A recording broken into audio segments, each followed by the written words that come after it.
duit. Golek duit. Upama duwe duit ning orang duwe sedulur pripun jenengan? Kula to malah sehat. Lho, kok iso? Lah nggih to kok eman kok duwe dulur, duwe duit sing penting duwe duit. Ora duwe dulur ora masalah. Ora masalah. Ora masalah. Dadi dulur karo duit abot? Nggih, duit. Wah, kuwi jenengan iki ora ngerti agama, Mas. Lah kok mboten ngertos agama pripun to? Wong niku nyambut gawe sing ikhlas lahir kelawan batine. Perkara rezeki sing kei sing gawe urip. Sing gawe enek urip enek sing uripi, mesti Leres. diparingi dalane urip. Nggih. Lah ngoten lho. Nek cara kula duit karo dulur niku tetep abot dulur. Jenengan duit karo dulur abot? Abot dulur. Lek kula tetep abot duit.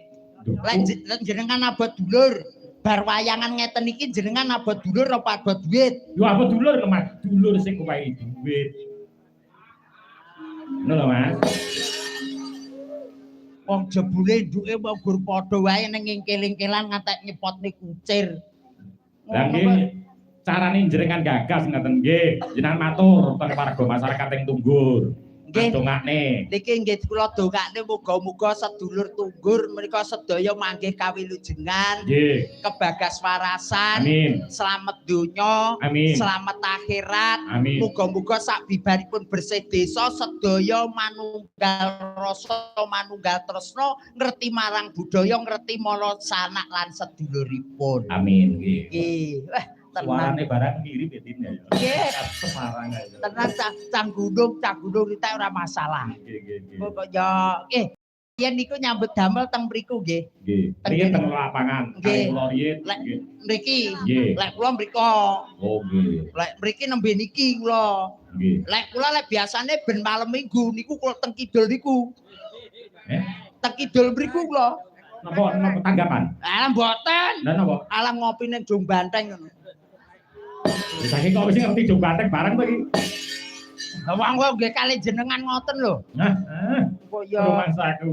Nggih, Mas. Mang dongakne ngangge pribahasa. nggih niki wong ndongakne wong Tunggur niku pripun nggih Mas? Sedaya niku lek dulur Tunggur niku lek arep digawe pribahasa niki sempriki kanggih pun gudanging seni. Oh nggih, Kados Mbah Dukuh, nggih. wonten Mbah Mbah Pupus, nggih. Dung Panji. Dung Niku Panji. mengke pun sedaya niku pun gudanging Mbah seni. Tapen. Mbah Tapen. Nggih. Niki kok ketoke Mbah Diren. Mbah Diren. Nah, Niki ketoke niki sing wayangan kok nembe mriki niku lintune napa dereng napa pripun nggih? dereng kok Mas dereng. Tenang apa piye? Suro biasane suro. Nggih mugi-mugi nggih sedaya dulur lembean pokoke sak kelurahan kabeh padha wayangan dewi-dewi. Amin. Kaya biyen saurunge pandemi pokoke gruduk neng Diren, Nggih. gruduk neng Dukuh, Nggih. gruduk neng Dung Panji, Nggih. gruduk tenggene Tunggur. Nggih. Bengi iki ketoke kok mak kritik. Nggih. Anggaran saking pemerintah menika dipun potong 500, Mas. Nggih. Anjir. Damel napa, Mas? Hah? Lha kok 500 men ku lho. Padahal aku rene gur 750 tak dijukuk 500 rek kalek 250. Oh, mangsa 500 wae yuto kok. 500 Mula mangsawang balurah niku lak sami pusing. Rahayune pembangunan wis rampung, Mas. Tunggur semanten ugi pembangunan luar biasa. Rahayune wis rampung. Ngendikane Mbah Lurah iki ana dana ya kuwi mau wujude gedung merah putih. nggih, Elok lah. nggih koperasi. Koperasi. Dadi ya terus wayangan. Nggih.